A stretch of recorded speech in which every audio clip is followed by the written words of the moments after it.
What is up? So here I am sitting in my RV at Sturgis. What? It's true.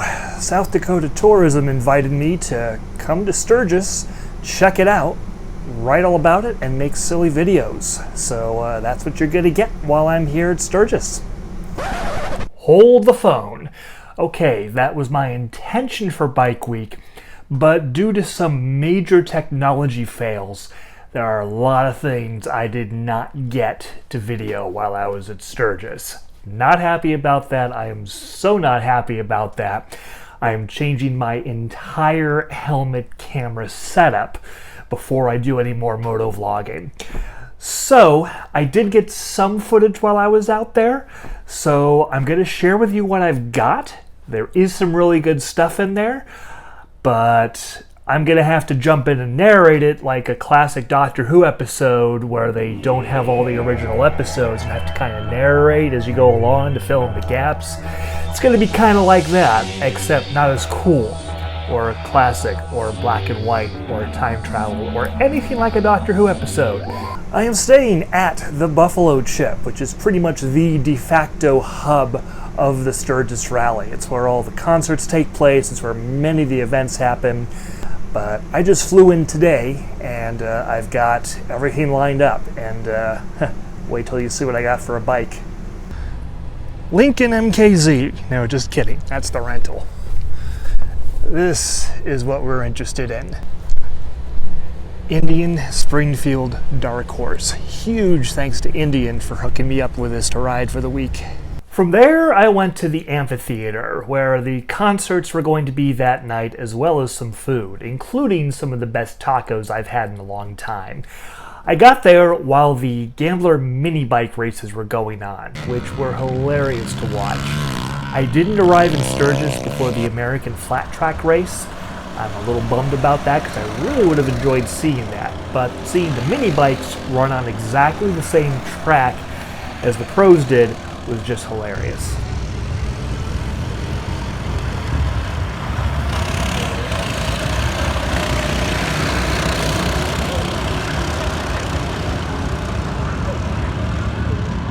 The next day. First full day at Sturgis, and I've decided to start off easy. Only one major stop planned today. It's a little bit far, but it'll be worth it. Badlands National Park. In planning my trip to the Badlands, why is my gimbal doing that? In planning my trip to the Badlands, I decided to take Route 44 all the way out to the interestingly named town of Scenic, South Dakota, where there's pretty much nothing except a couple of buildings made out of containers from the looks of it, and some Old West buildings, which are pretty cool to look at. From 44, I decided to take Sage Creek Road as the back way into the park, which looked really good on the map in theory. Unfortunately, the map didn't tell me that it was a long dirt road. Now, I've been riding plenty of dirt on the KLR, so I'm pretty comfortable riding on a well-maintained dirt road, but 18 miles of it with a speed limit of 50 on a bike I just started riding that isn't mine, that's 800 pounds, that's the weight of 2 KLRs if I drop it, and, well, it's Indian's bike, so that wouldn't have been cool. Fortunately, I made it through okay, and it was worth it. It dropped me into the far west end of the park, where I picked up Route 240 and proceeded across the park. Back on pavement once again.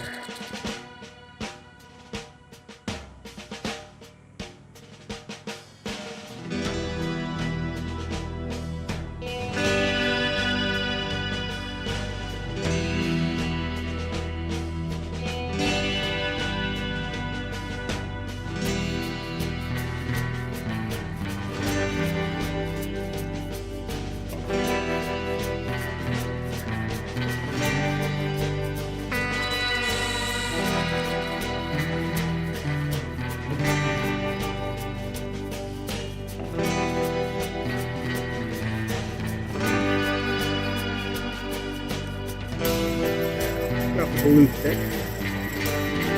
We've clearly done some cleaning up here.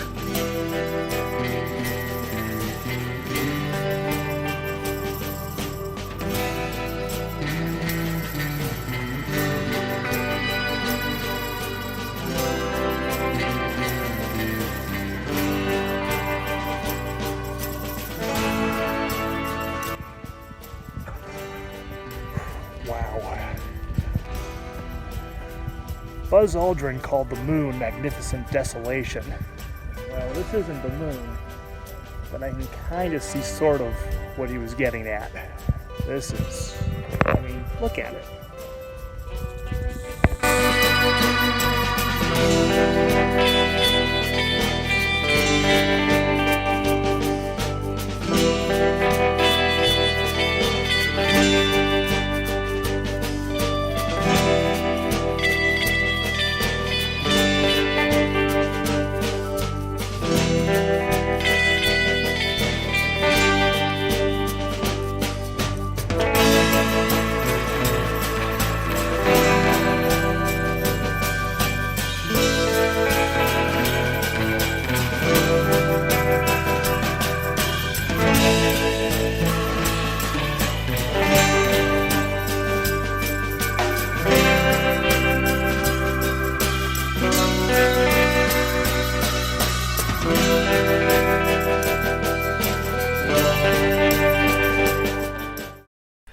After the Badlands, So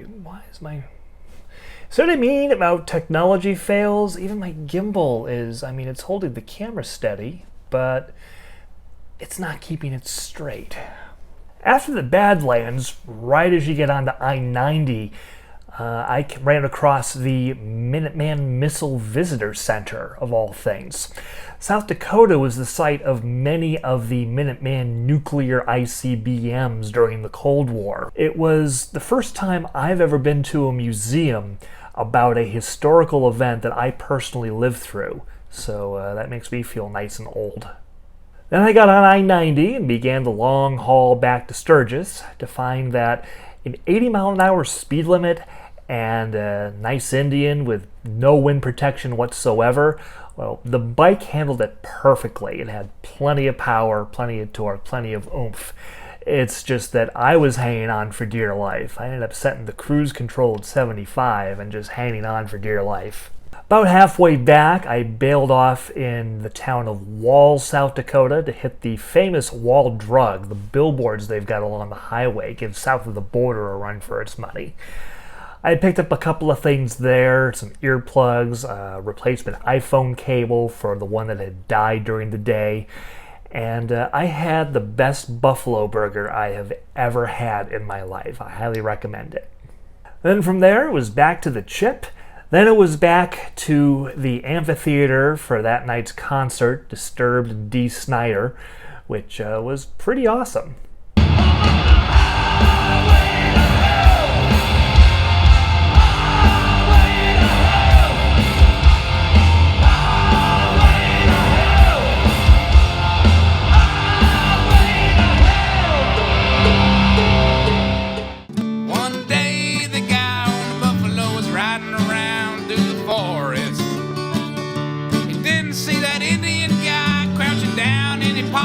Shot, bang, fell off the buffalo. Buffalo took off running while the Indian was still reloading. The guy on the buffalo snuck up behind him with a pistol. He was like, hey, better watch what you're doing. Bam!